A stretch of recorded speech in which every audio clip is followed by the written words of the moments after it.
അങ്ങനെ ഇന്ന് നമ്മൾ കുടജാദ്രി നടന്ന് കയറാൻ വേണ്ടിയിട്ട് സ്റ്റാർട്ട് ചെയ്യാണ്.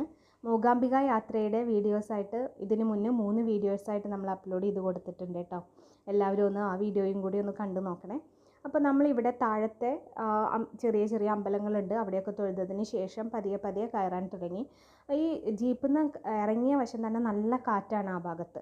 പിന്നെ പെട്ടെന്ന് തന്നെ നല്ല ഇതുപോലെയുള്ള വലിയ പാറക്കല്ലുകളിലാണ് നമ്മൾ ആദ്യം തന്നെ കയറേണ്ടത്. ശരിക്കും അതിൽ കാലെടുത്ത് വെക്കുമ്പോഴത്തേക്കും എനിക്ക് ഭയങ്കര പ്രയാസമായിരുന്നു. അതായത് കാൽമുട്ട് നെഞ്ചു വരെ എത്തുന്ന തരത്തിലുള്ള വലിയ കല്ലുകളുണ്ടായിരുന്നു. അത് ഓൾസോ സ്ലിപ്പും ആയിരുന്നു കുറേ ഭാഗങ്ങളൊക്കെ. അപ്പോൾ മഴക്കാലത്തൊക്കെ വന്നാൽ നല്ല അപകടം പിടിച്ച ഏരിയ ആണ് എന്നുള്ളത് ഞാൻ ഓർക്കുമായിരുന്നു. വേനൽക്കാലമായിട്ടുണ്ട് ഇങ്ങനെ. എന്നിട്ട് പിന്നെ അവിടെ നിന്ന് കുറേ കയറുമ്പോൾ തന്നെ ശ്വാസത്തിന് ഭയങ്കര പ്രയാസങ്ങളുണ്ടായിരുന്നു കേട്ടോ.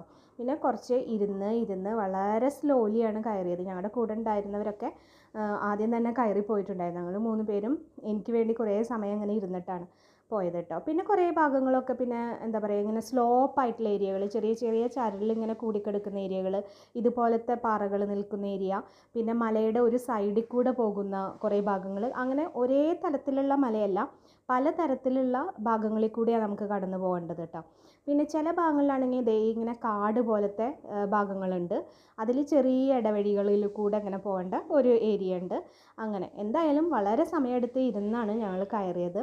പിന്നെ അതുപോലെ നമ്മൾ ഇടുന്ന ഷൂവിൻ്റെ കാര്യത്തിൽ വളരെ ശ്രദ്ധിക്കണം. സാധാരണ ചെരുപ്പുകൾ ഇട്ട് പോയിട്ടുണ്ടെങ്കിൽ കാലിന് നല്ല വേദന ഉണ്ടായിരിക്കും കേട്ടോ. ഞങ്ങൾ ഷൂ തന്നെയാണ് എല്ലാവരും ഇട്ടിട്ടുണ്ടായിരുന്നത്. അത് കാരണം കാലിന് അങ്ങനെ വേദനയൊന്നും ഉണ്ടായിരുന്നില്ല.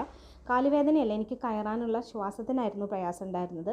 പക്ഷേ ഏറ്റവും പീക്കിലെത്തിക്കഴിഞ്ഞാലത്തെ അവിടുത്തെ കാഴ്ചകളും നമുക്ക് കിട്ടുന്ന ഒരു ആനന്ദവും പറഞ്ഞറിയിക്കാൻ കഴിയാത്തതാണ്. പിന്നെ കുറേ നേരം ഞങ്ങൾ അവിടെ ശങ്കരാചാര്യ തപസ് ചെയ്തിരുന്ന സർവജ്ഞ പീഠത്തിൻ്റെ അവിടെ കയറിയിരുന്ന് നാമമൊക്കെ ചൊല്ലി പിന്നെ ഒരുപാട് ഫോട്ടോസും വീഡിയോസും ഒക്കെ എടുത്ത് അങ്ങനെ പതിയെ താഴേക്ക് ഇറങ്ങി.